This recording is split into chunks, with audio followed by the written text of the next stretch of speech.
Another item that we introduce with this version or this screen is the ability to start joining or linking activities together, in this case batches together.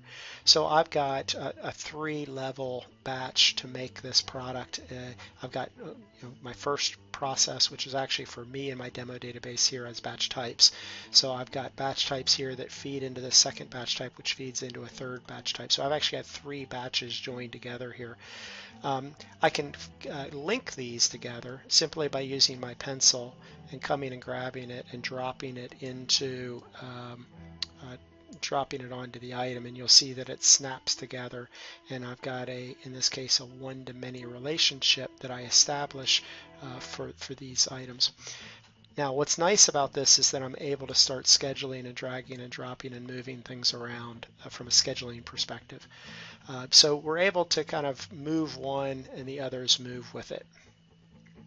I can also take this and isolate. So if I wanted to see, instead of seeing everything around this, I can also choose to say only show me this product offering. So for example, let me just do it, say restrict to selection. What it's going to do is only show me those jobs that are linked together based on one of these selected. So I first selected this one and I said I only want to see those that are joined together.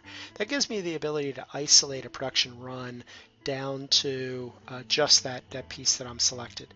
This is also nice if I'm first starting to schedule by resource.